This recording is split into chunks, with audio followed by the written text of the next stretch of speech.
안녕하십니까. 양영태 TV의 양영태입니다. 오늘은 2021년 10월 11일 월요일입니다. 오늘 동아일보 사설자에는 딱 이것이 나와 있습니다. 대장동 굴레의 불안한 출발선에 선 여당 대선 후보 이재명이란 제하의 글이 딱 나왔습니다. 거의 앞서 얘기한 바와 유사한 얘기들입니다. 내년 3월 9일 대선을 꼭 150일 앞뒀습니다. 어제 집권여당 대선 후보로 선출된 이재명 최종 득표율이 50.29%인데 가까스로 과반을 얻고 결선 투표 없이 본선 티켓을 손에 넣었는데 내용면에서는 의외인 동시에 불안한 승리, 이른바 대장동 게이트라는 핵폭탄급 이슈에도 1등 후보를 밀어주자, 그런 대세론 심리에 이지사 득표율은 끄떡하지 않는 듯 했지만 마지막 날 민심의 경고라고 볼 만한 의미심장한 반전이 일어났다. 바로 그게 뭐냐? 이낙연 대표가 62.3%로 이재명을 더블 스코어로 압승했다는 이 이상한 현상이 벌어졌습니다. 투표율이 무려 81%를 넘었고 24만여 명이 참가한 놀라운 결과였습니다. 전날까지 누적 투표율 55%를 상회하면서 2017년 당시 문재인 후보가 얻은 57%까지 내심 기대했던 이지사로서는 아주 실망스러운 결과가 나왔습니다. 당 선관위가 정세균 총리 중도하차한 후보들의 득표를 무효표로 처리하는 결정을 하지 않았다면 결선 투표로 갈 수 있었던 상황입니다. 바로 이걸 딱 잡았습니다. 바로 이 문제로 이낙연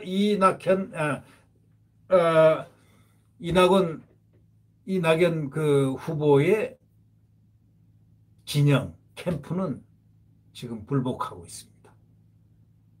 근데 그게 맞습니다. 그 말이 맞습니다.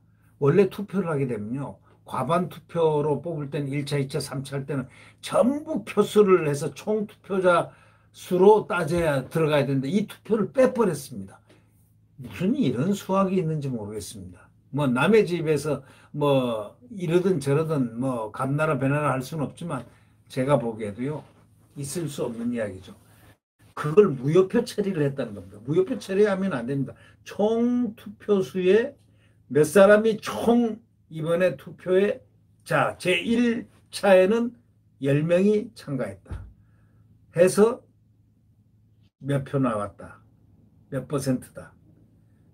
2차에는 몇 퍼센트다, 몇 명이 참가했다. 이 참가가 중요한 거지. 투표 참여자 그 표수를 무효표 처리해버리면, 없는 것으로 만들어버리면 안 되죠. 그거는 정세균이 1차까지 2차까지 만약에 투표를 했다면 1차까지 정세균 표는 살아있어야죠. 그게 기록이고 역사의 기록 아닙니까? 근데 이 당은 무슨 당인지는 모르겠지만 이상한 수학을 하고 있습니다. 아니죠. 이상한 산수입니다. 이해가 좀 안 되죠. 이 같은 결과 때문에 경선 막판 범여권 지지층의 여론이 크게 요동쳤습니다. 대장동 의혹 전개가 심상치 않고 이 지사의 본선 경쟁력도 장담할 수 없다, 이런 우려가 확산되고 있습니다. 대장동 굴레를 벗어나지 않고서는 이 지사 본선 행로는 어둡다고 볼 수밖에 없죠. 1차, 2차와 달리 3차 선거인단 투표 결과는 대장동 이슈에 대한 일반 여론에 가장 근접해 있는 그런 모양새를 갖추고 있지 않습니까?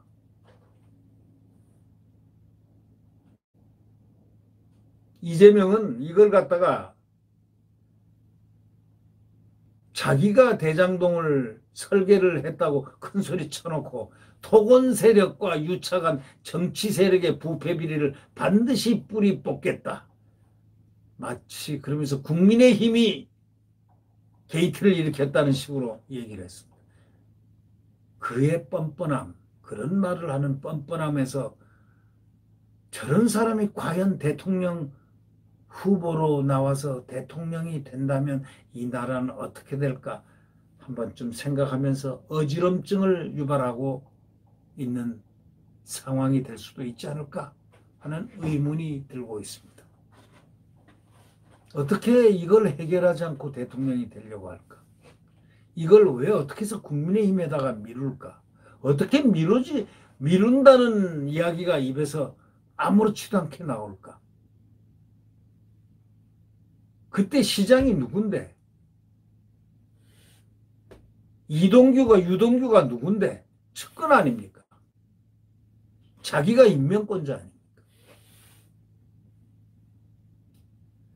설계자이자 최종 관리 책임자가 이 지사인데 관리 책임도 안 집니까? 그의 핵심 측근이 뇌물수수와 배임 혐의로 구속된 사실은 절대 달라지지 않는데 그럼 어떤 책임을 져야 되는 거 아닙니까? 관리 책임자가 이 지사 아닙니까? 그래서 특검하자고 그러면 자기가 떳떳하면 특검하면 되는데 왜 특검을 강력하게 반대하고 민주당도 강력하게 반대합니까? 이유가 뭡니까? 뻔할 뻔짜 아닙니까? 여권 핵심부에서는 향후 검경, 수사, 여론 흐름을 걱정하는 목소리도 적지 않습니다.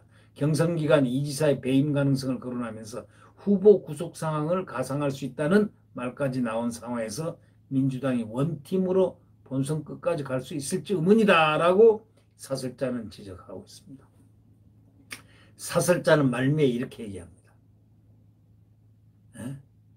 이 전 대표 측이 무효표 처리에 대한 이의 제기를 당 선관위에 접수키로 한 것도 심상치 않다고 합니다. 사실상 경선 불복 아니냐 이렇게 표현하고 있습니다.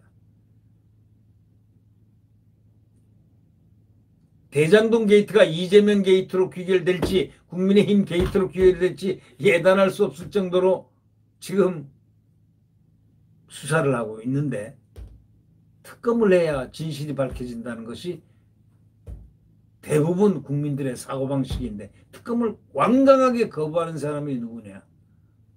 이재명입니다. 그리고 민주당입니다. 그런데 대장동 게이트의 진실 게임은 지금부터 벌어지게 돼 있습니다. 대선 전쟁에 핵폭탄 그 가운데에 있는 사람이 바로 이재명 아니겠습니까? 어떤 핵폭탄인지는 모르지만 말이죠. 그가 어떤 역할을 했는지는 특검을 해봐야 나오는 거 아니겠습니까? 특검 안 하고 100일 재간이 있겠습니까? 만약에 특검을 안 한다고 한다면 역사가 이 특검을 대장동 게이트를 그냥 놔두겠습니까? 대장동 게이트의 진실 게임, 대선 전쟁은 지금부터 시작이라는 겁니다. 네. 구독 버튼과 이 나라가 코로나 때문에 지금 2년간 가까이를 지금 이런 상황으로 지금 가고 있습니다. 거기다가 문재인 정권이 경제정책 실패로 인해서 1차년도, 2차년도부터 완전히 경제 실패, 3차년도, 4차년도까지 그냥 완전 실패, 소득주도 성장 뭐 등등으로 해가지고 플러스 코로나.